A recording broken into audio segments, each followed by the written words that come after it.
Donc là, on va passer à la prochaine communication et notre intervenant, c'est donc Eugenio Menegon, qui est professeur à l'Université de Boston.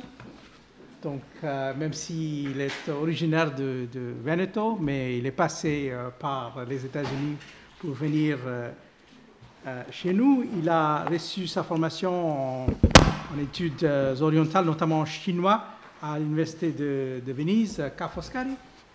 Et puis, il a aussi fait des études avancées à l'Université de Californie à Berkeley. Il enseigne donc au département d'histoire à l'Université de Boston et il est spécialiste des rapports entre la Chine et l'Occident. Et il a notamment publié un livre, Ancestors, Virgins and Friars, Christianity as a Local Religion in Late Imperial China, 2009. Et maintenant, il travaille sur la vie quotidienne et les réseaux politiques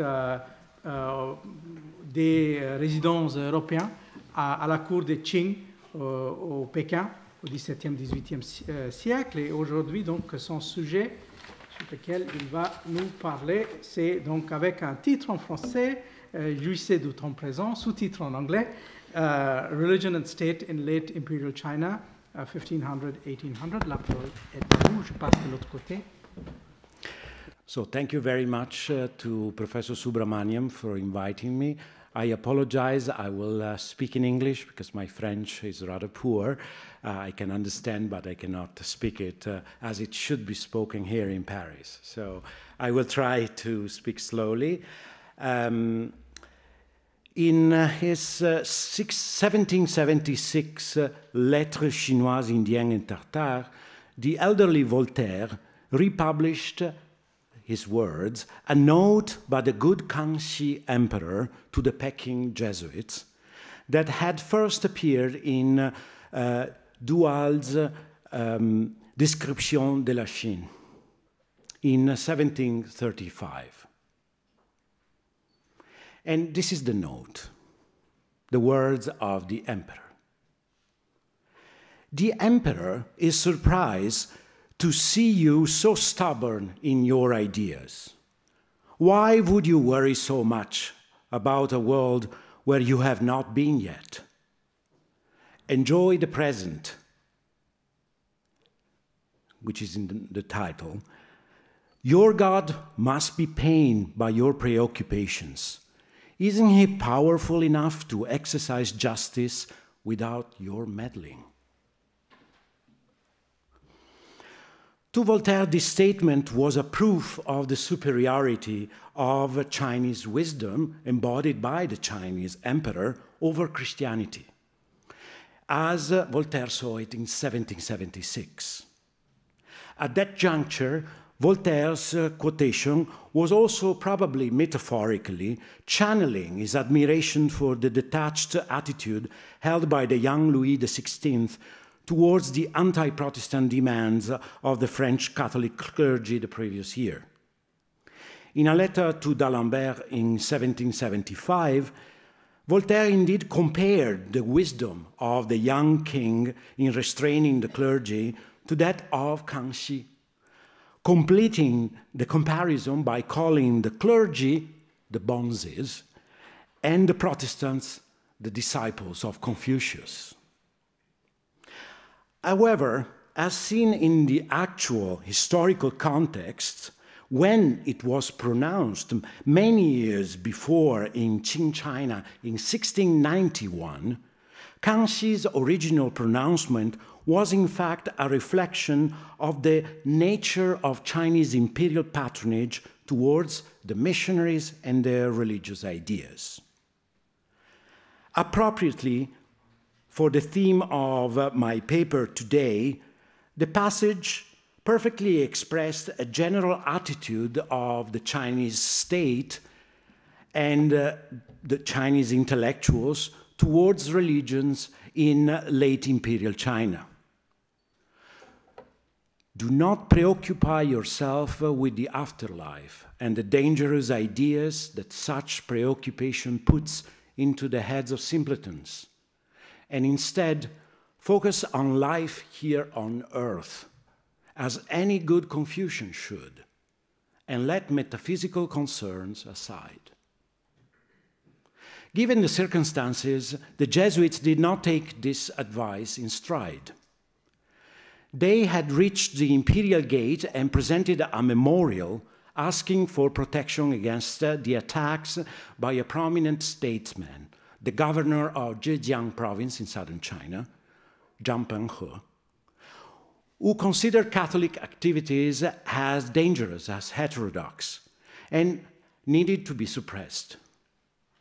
No wonder that the Jesuits were caught by a great sense of consternation at hearing the nonchalant imperial response.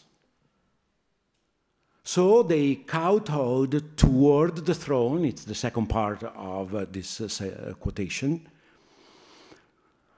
and started crying, lamenting that this endorsement by the emperor, reeking of Confucian immanent ethics, amounted to being abandoned by their patron.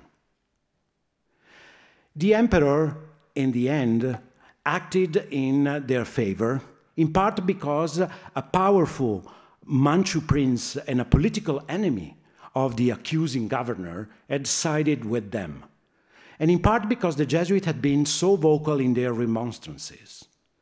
Kanshi finally issued an edict in 1692, allowing the missionaries and their converts, as the edict said, to burn incense in their own temples, without harassments from local officials.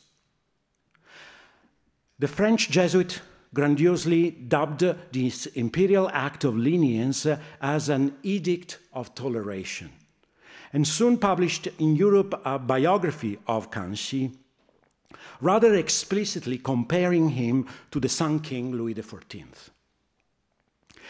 The irony may lay for us in the fact that in 1685, Louis had revoked the Edict of Nuns for Protestants, while Kanshi was giving the Jesuits permission to worship in China, and to Christians to worship in China. But we need to keep in mind that Kanshi's tolerant attitude was rather exceptional. In fact, as soon as he died, Catholicism was forbidden as a dangerous sect by his successor, the Yunzheng emperor. The norm in the relationship between state and religions in China was a vigilant patronage for certain mainstream traditions and outright hostility toward other teachings and practices, especially if these practices and these teachings were perceived as politically and socially subversive. Christianity did not remain an exception for this rule for long in China. In my presentation today, I will first offer you a general picture of the relationship of the late imperial state with the mainstream religious traditions of Buddhism and Taoism, and its ambivalent attitude to popular religion and other popular religious mass movements. Then I will focus on Christianity, the minority tradition that I have personally studied the most, as my case study, to show you in finer details the state attitudes to heterodoxy, especially in the 18th century, during the rule of the Qing Manchu dynasty. And in my conclusion, I will briefly highlight the importance of understanding the history of the late imperial state's policies towards religion to contextualize some of the later and even current government attitudes to religion in China.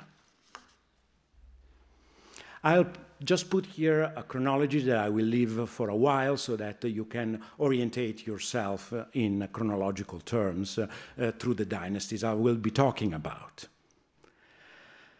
So first I will talk about regulation, patronage, and prohibition of religion during the Ming and Qing dynasties in general. The Ming and Qing imperial states actually accelerated a long-standing trend of control over religious activities that was very typical of the Chinese state. and that still contributes in part to shape today's state's attitude to religion in China. The Ming Dynasty was established in 1368, and the first emperor, the Hongwu Emperor, in fact created what has been called the first true regulatory state in religious matters in Chinese history. The dynastic founder rejected, for example, millenarian religions. He himself had been part of millenarian movements during the latter period of the Mongol dynasty, during the chaotic reconquest of China by his forces. But he actually rejected millenarianism as heterodox, forbade sectarian practices, and proscribed magic, shamanic possessions, and authorized religious gatherings. And he strongly endorsed Confucian ideology, moral codes, and rituals as the basis both for the imperial and the local cults, and attempted to dictate a new religious program for all his subjects. This is quite new. It's really a very encompassing program, issuing moral edicts with unprecedented intensity. And in this moral text that were being diffused, Confucian values were espoused, and this created a sort of official religion, official state religion, that remained in place with variable success until the end of the Qing dynasty in 1911, so 600 years up to the early 20th century, at least in theory. The draconian laws by Hongwu and his measures had, in fact, some effect during his own reign, but in the long run could not work. Already during the reign of his successor, the Yongle Emperor, some of the prohibitions against established religions were relaxed. And actually, occasionally, later Ming Emperor extended their patronage to Buddhism and Taoism. But we must also add that this patronage depended on their capacity as heads of the imperial household rather than as heads of state. So as heads of state, they remained Confucian monarchs. The Ming project of control over religion developed in interaction with both local elites and in local contexts. And the more fundamentalist members of the Confucian gentry were the allies of the emperor in this enterprise. But attitudes towards Buddhism, Taoism, and other religious traditions were not really uniform among all the members of the gentry in all the regions of the empires. And actually, for example, Buddhist monasteries received a lot of patronage from gentry in certain parts of the empire.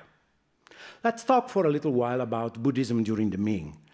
Buddhism, for example, was actually a target of the first emperor's policy of religious control, bringing about really great changes in the status of the Buddhist institutions. The imperial government restructured the organization of monasteries and issued new regulations, prohibited monks from traveling freely and from associating with officials and commoners. And this was, in some ways, a way to really suppress Buddhism. And in fact, we do have a lack of sources for the mid-Ming period, which seems to suggest that this project of control worked. Buddhism was in really dire straits for a long time. It was not until the late Ming period, during the reign of the Wanli Emperor, that finally Buddhist scriptures were reprinted and all kinds of doctrinal studies flourished. Again, in part also because of the patronage of the Empress Dowager Cixin. There was a lot of interaction between lay people and monks, important monks, a lot of synthesizing of philosophical ideas, including Confucian ideas, with meditational practices typical of Chan or Zen Buddhism. And the local gentry really provided a lot of support through donations of land, through financial supervision, literary propaganda, in different traditions. Among them, one that has been studied the most recently has been actually the Chang or Zen tradition. And the explosion of printing really helped a lot of this propaganda work and this interaction between the laity and the Buddhist church. So we can say that in this period, Buddhism really penetrated all levels of society. It influenced the calendar of public festivals. And this even influenced literature with the creation of some important novels. One of them that you might be familiar is Travel or Journey to the West, the Xioji. It's being also translated as The Monkey. It's the story of this magic monkey that travels to find the scriptures with a Buddhist monk and some other crazy, strange characters all the way to India. And so really Buddhism becomes part of Chinese popular culture to a great extent in the late Ming period. During the Qing period, the government continued to patronize Buddhism, but also really changed the terms of the state's relationship with it. And since today I'm talking about the relationship between state and religion, this is important. By maintaining a carefully balanced equilibrium between Confucianism, Tibetan Buddhism, Chang or Zen Buddhism, Taoism, and the native shamanism of the Manchus, the monarchs, the Manchu monarchs, projected this image of ethno-religious diversity and pivoting as if they were enlightened rulers over the Chinese, the Mongols, the Manchus, the Tibetans, and others. And really, Buddhism played a crucial role in building this image. Here we see a portrait of the great 18th century emperor, the Qianlong emperor, by Giuseppe Castiglione, a Jesuit Italian painter who was at his court, wearing this beautiful uniform in actually a posture that was typical of European rulers, and that was adopted for that reason in this painting. But at the same time, this painting was used actually when meeting Mongol tribal chiefs coming to Beijing in a special pavilion outside of the Great Wall. And he, of course, is presenting himself as the Manchu ruler, but it's interesting also, and if we go actually to this, which is the actual uniform that he was wearing in that painting, which is now in Paris. It was actually taken at the time of the 1860 British-French expedition from the Summer Palace and brought to Paris. It's now in the Musée de l'Armée à les Invalides. We can see what? That on top of the helmet, you have a Buddhist mantra written in Tibetan, which really shows you this importance of Tibetan Buddhism for the Qianlong Emperor personally, but also as a ruler, because this was a way to create alliances, of course, and to proclaim your own superiority as a secular ruler. Remember that places like Xinjiang, places like Tibet are incorporated in the Qing Empire during the reigns of the mid-Qing emperors, and especially during the reign of the Qianlong Emperor. And here we even see him as part of a Buddhist painting as this sort of incarnation of a Bodhisattva and a sort of representative of the universal monarch. What is also interesting is that his face in this painting was painted by the Jesuit Castiglione, who actually did not paint, of course, all the rest. It would have been against his religious beliefs. So quite interesting little aside. Here we see the Buddhist notion and imagery of the Chakravartin, the king of kings, or the will ruler, who gains religious stature as a monarch, especially among Mongols and Tibetans. So we have this state dimension of Buddhism, this ethnic dimension of Buddhism, but we also have to know that away from the court, Buddhism continues to thrive locally. There are large monastic community with really a nationwide appeal based in certain regions, especially in Jiangsu and Zhejiang, that are the more advanced economic and cultural regions of China. And most members of the clergy live in very small temples, and they are actually very often doing exorcism, doing funerals, really working at the level of popular Buddhism rather than in the big monastic establishments. The other great tradition that we, of course, need to consider is Taoism. During the Ming period, Taoism received actually imperial patronage and reached a large segment of the population.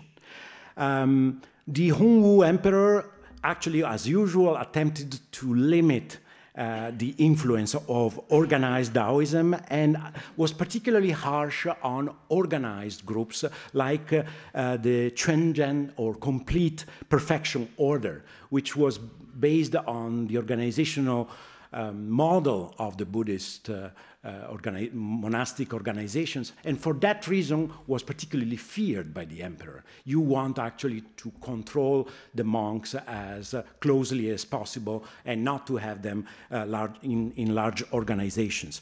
They were felt as potentially too subversive for the taste of the Ming founders. And a system of registry of all Taoist monks and shrines was instituted by the state, which at least in theory was trying to map what was happening all over the empire and to control religion.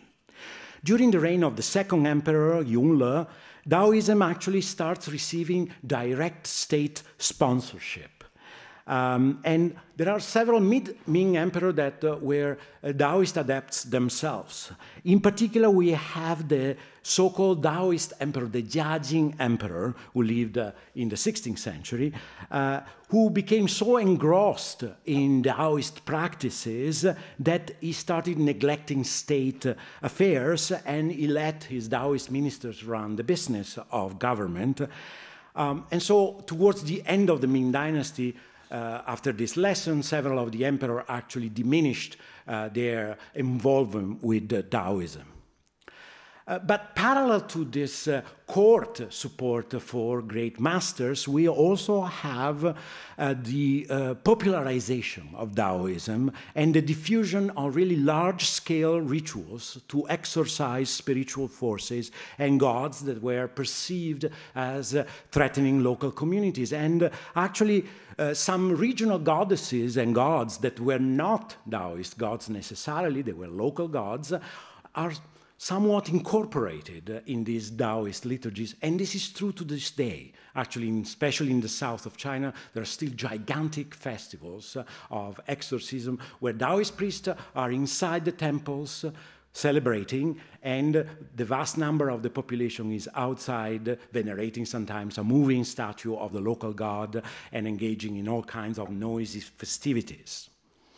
In the Qing period, we don't see a lot of change, and actually this lack of direct involvement of the court with Taoism continues. The Manchu dynasty adopted most of the regulations of the Ming dynasty, and the court did not support the Taoist school with the same energy that the Ming emperors had done, except for the Yunzheng emperor, and I will go back to that. He's the guy who forbade Christianity.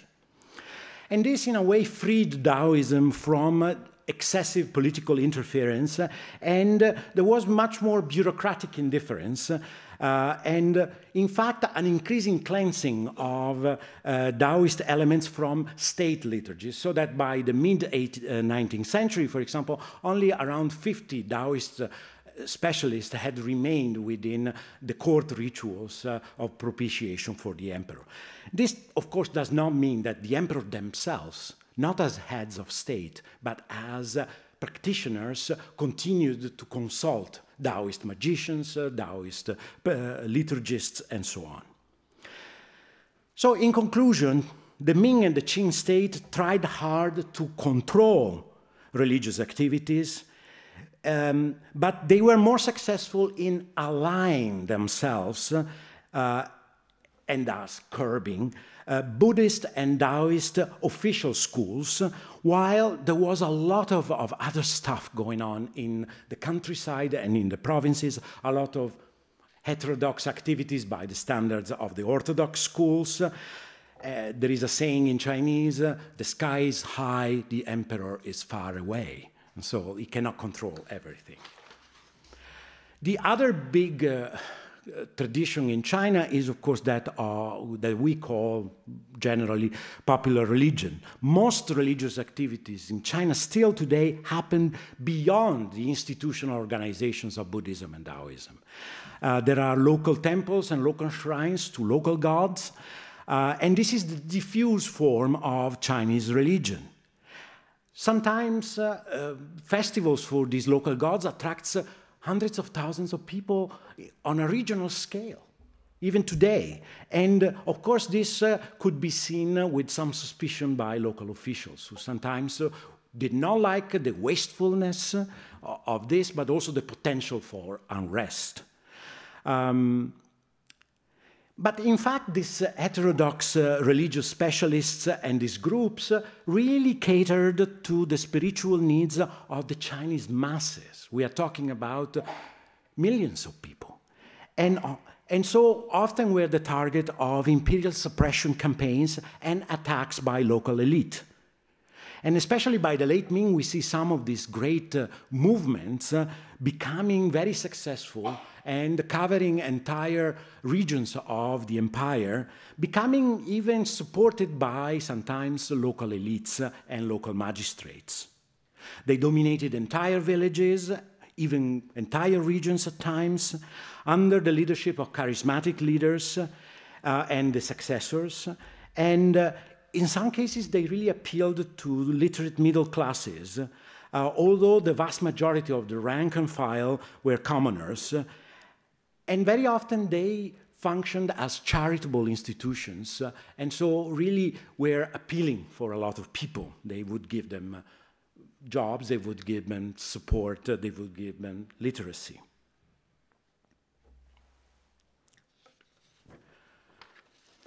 Now we move to the more specialized part of my talk, where I will talk about a case study of one of these heterodox groups.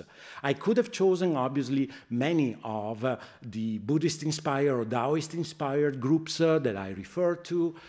My own specialty is Christianity, and Christianity in 1724, after the reign of the Kangxi Emperor, when the Yunzheng Emperor goes on the throne, becomes a forbidden religion. So actually, it becomes labeled as one of these heterodox native groups. I will not today cover at all Islam. It's a very important other topic. There are also other Aboriginal religions in the Southwest. This would take all another talk, and we have experts here who have already talked a little bit about that. So let me talk quickly about what happens in terms of Catholic missions. A new wave of missionizing of Christianity started in earnest after the arrival of the Portuguese and of the first Jesuits in southern China in the 1540s, connecting China with the globalizing Catholic missionary movement that was allied to the Iberian imperial enterprises. There was a pioneering phase with a shift from the imitation of Buddhist scriptures and monastic lifestyle by the first missionaries. In particular, Michele Ruggeri was the first Italian Jesuit under Portuguese patronage who really imitated, together with Ricci for the first 10 years, the garb also of the Buddhist monks. And then they actually decided to move to the Confucian literati identity, wearing the silken robes of the Confucian officials and the Confucians literati, and moving to accommodate to the mainstream philosophy and ideology of China, Confucianism, what we today call Confucianism. And here you see a map One produced by the missionaries themselves in 1687, published by Philippe Couplet in his propaganda tour, including in particular France. Many of the books in the Bibliothèque Nationale of the old collection of the king actually were brought by Philippe Couplet, showing you all the Christian communities at the time around China, and a modern map that shows you actually how those communities in the late Ming period coincided more or less with the great macroeconomic regions of China. So the Jesuits, as they did very much in Europe, went to the cities, went to the places where many of the elites would congregate, and then would radiate out into the countryside for missions. By the late Ming, several of the Jesuits with technical skills in astronomy, science, and technology had settled in the imperial capital of Beijing, and they proclaimed actually the orthodoxy of Christianity, its compatibility with Confucianism. And they distinguished themselves from the other heterodox religion, the Xiejiao. But actually what really Christianity became in this period did not always comply with what the missionaries desired. There were a lot of forms of indigenized religious practices, and especially in rural contexts and among commoners, the Confucian Christianity of the elites converted by the Jesuits and really the textual world that they lived in did not occupy the place of honor. Ritual did. And this ritual was appealing to a lot of people for its curative powers, for the fact that it exorcised the demons, and so on. Obviously, this is something that was happening in Europe as well. So the Jesuits were at home in both worlds, the textual world of the literati and the spirit-filled world of the commoners. The Qing dynasty saw a further institutionalization of the presence, especially of the Jesuits at the court. They actually became functionaries of the Qing government within the Astronomical Bureau, as well as favorites of the emperor as painters. We have seen the paintings by Castiglione, for example, as well as cartographers, architects, and so on. And here we see a map of the diffusion of Christian communities during the Qing period. So you see a sort of spreading into more rural areas and smaller centers. But while they were getting closer to the imperial throne and the source of power, which was what they wanted to be protected, the Jesuits also lost the intellectual contact with the Han high elites, who turned more and more hostile to Christianity. And so the Kanshi emperor at the beginning is trying to defend the Jesuits precisely from one of these high elites who was attacking them in 1691. I will not go into the details of the Chinese rites controversy. Just to tell you, though, at this time we have around 1700, 250,000 Catholics in China, in a place that has 150 million people. So it's 0.17%. This is the top that they reached in early modern times. So we have also to keep this into perspective. Compared to those other popular Buddhist or Taoist movement I talked about, here we're talking about really crumbs in comparison. So the church becomes embroiled in a controversy about rituality. Is it allowed to our converts to engage in the rituals to Confucius and the rituals to the ancestors, which is something that all literati, all who want to become officials have to do. And the church remains locked into this controversy for over 100 years. Two papal legates, ambassadors, are sent to the Kanshi emperor in 1705 and in 1720, and these diplomatic missions are not diplomatic at all, and they end up in a great disaster and in the ire of the Kanshi emperor, who, however, because of the loyalty of the Jesuits personally to him, decides actually to continue being somewhat tolerant. It will be his son, the Yunzheng emperor, who will actually finally forbid Christianity.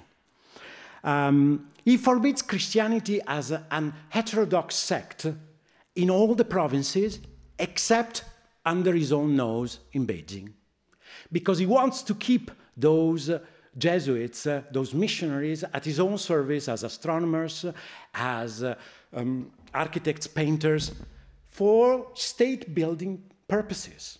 Military campaigns need good maps. The first maps of the borders with Central Asia are done by the Jesuit on behalf of the Qing government, for example. Cannon are being prepared according to European models by the Jesuits. So you really see that they are useful. And so they should be kept. They are also free, actually. That's also another good thing. He doesn't need to pay them.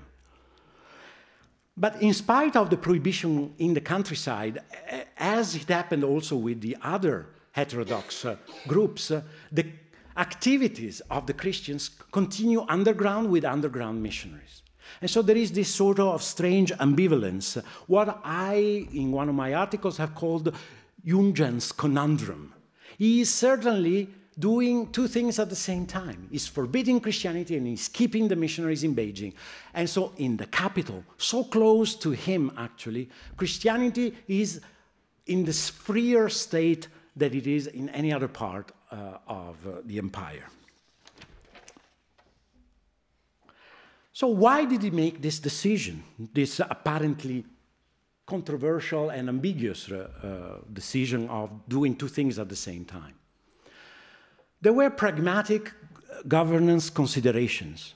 And really also, and this is my own contribution after reading some primary materials in the last couple of years, also Jungian's religious ideology of unification of the three teachings. And I will explain that in a second.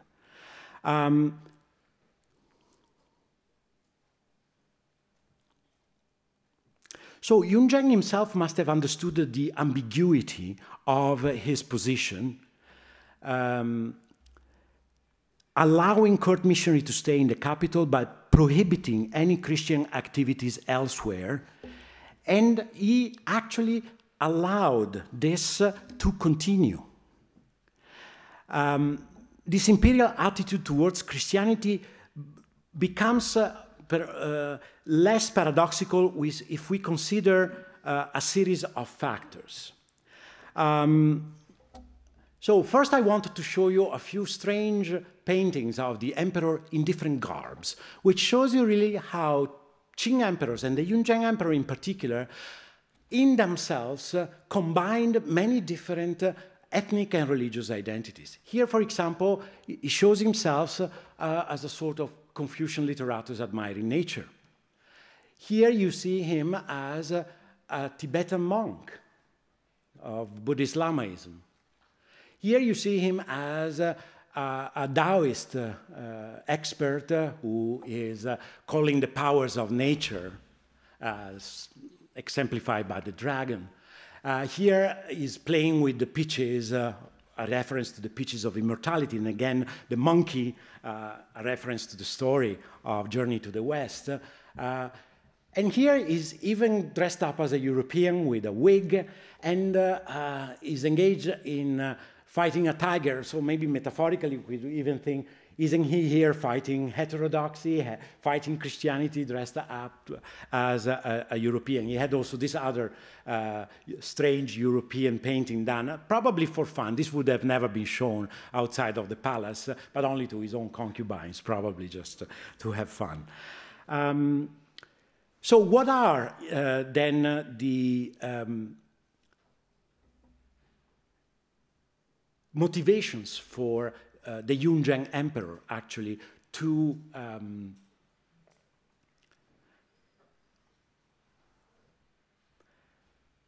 allow the Christians to stay? One of them is certainly this project that I mentioned of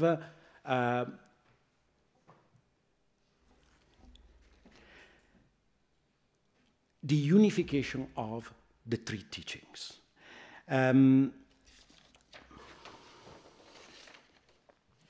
what I would also call Jungian's relativism. As we have seen already in the portrait of the Qianlong Emperor, the Confucian monarch embodied in himself different identities, different ethnic and religious identities. In particular, the Jungian Emperor was also a practitioner of Tibetan Lamaism, Chan or Zen Buddhism, and native Manchu shamanism. And this patronage supported the monarchy, providing a powerful ideological prop in governing what was a multi-ethnic and multi-religious empire, and exalting this sort of pivotal role of the emperor as a religiously enlightened political leader.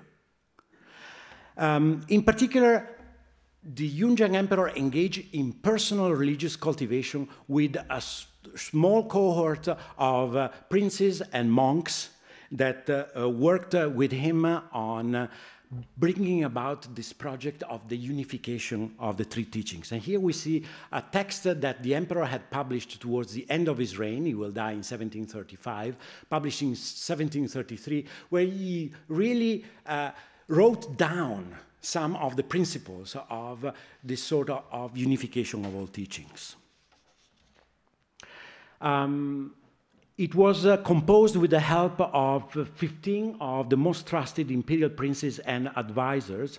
And at the same time, it shows an initiative of the emperor to really continue that form of control of religion. He wants to create his own new shape and form of religion, but he also starts a census of Buddhist and Taoist monks in 1735 to control their number and to impose uniform discipline. And he is also someone who passes judgment on good and bad masters, invites the good one and chastises the bad Buddhist masters, for example.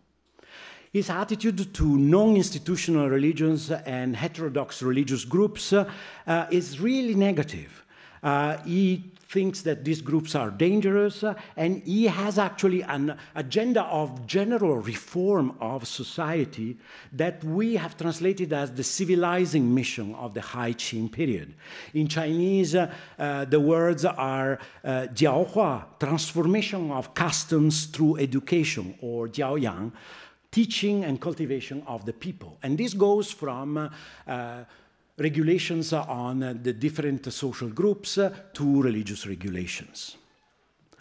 I have in particular concentrated in my recent research on a series of imperial pronouncements on Christianity and audiences with missionaries between 1724 and 1733. And here I will only talk about two very quickly. The one in 1724, which is actually the amplifications of the Sacred Edict, a text that was distributed to the entire empire and had to be memorized and repeated by all villagers in special assemblies.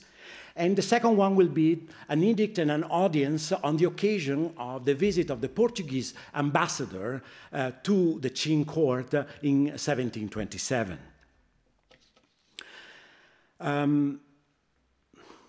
So the amplifications of the Sacred Edict come out in the first year of the emperor's reign, 1724, and it has a very significant pronouncement on Christianity. The seventh maxim of the edict says that you have to extirpate heresy to exalt orthodoxy. This had been already circulated at the time of his father, the Kangxi emperor. But what he does, he adds notations. And in the notations, he, for the first time, mentions Christianity. He says, like other heterodox religions, so it was also with the teachings of the Western Ocean, which honor the Lord of Heaven, which equally rank among those that are non-canonical. And then he has to explain, but why am I keeping these people in Beijing? Because these men understand mathematics, and therefore the government employs them. Of this you ought to be aware. Now, remember, there are only 250,000 Catholics in the entire country. In many parts of the country, nobody has ever heard or seen any Catholic. Now, potentially every single village knows about them. And they know that they are bad people, but they also know of their existence.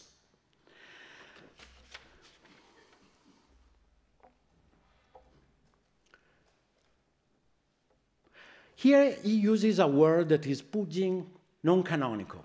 So it's still relatively mild. He doesn't call them yet heterodox. But his own policy will develop in the following year. And actually in the other audience of 1727, he is much clearer and tougher on the Catholics.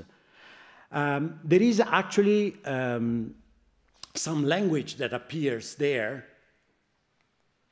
Let's move to the 1727. That is quite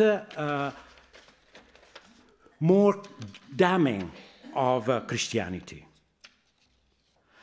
So the quote starts like this: "What would you say if I were to send a troop of bonzes and lamas into your country in order to preach their doctrine? How would you receive them? When you came back then, you were only few in numbers, and it almost did not matter. You did not have your people and your churches in all the provinces. It was only under the reign of my father that you began to build the churches everywhere, and your doctrine started to spread rapidly. We then saw this, and we dare say nothing on the subject. But if you knew how to deceive my father, don't expect that you can deceive me in the same way." So this actually was an act of almost treason, of unfiliality. He was revealing in his audience to the Jesuits that you duped my father. My father was kind of a dummy, but I am not going to be like you did with my father, allow you to stay here. I also know that you wish to make the Chinese Christians, and this is what your law demands. I know this very well, but in this case, what would become of us? Should we not soon become merely the subjects of your kings? The converts you have made already recognize nobody but you in a time of trouble. They would listen to no other voice than yours. I know that at present we have nothing to fear, but when foreign ships start coming in their thousands and tens of thousands, then it may be that some serious disorder will arise. So this is prophetic, of course, in light of what happened in the 19th century, the Opium Wars and the semi-colonization of China.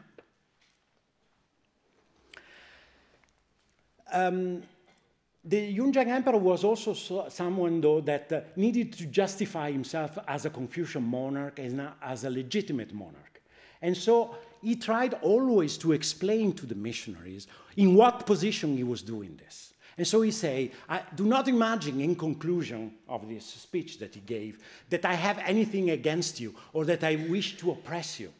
What I do now, I do in my role as emperor. You say that your law is not a false law. I believe you. That's where he says it's perfectly fine for Europe. But we Chinese are not going to send our own bonzes, our own lamas to you. So why are you here? So in conclusion,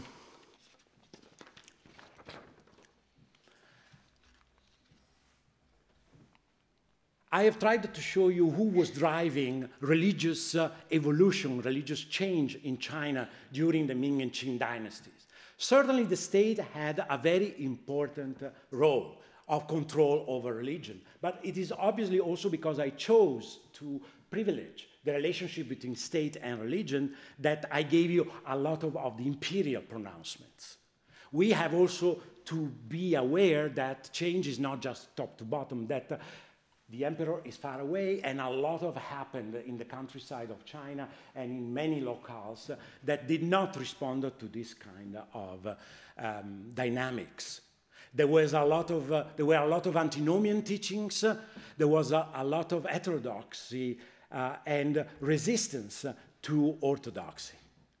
Christianity as a case study, I think, shows you some of the ingredients of state control, the Confucian civilizing mission, the personal pronouncement of the emperor, within this special moment of the unification of three teachings project of the Yunjiang emperor, but also, of course, his political and social concerns for social stability, and the fact that this ambiguity was never resolved, that Christians continued underground as many other heterodox groups continued underground in spite of persecution.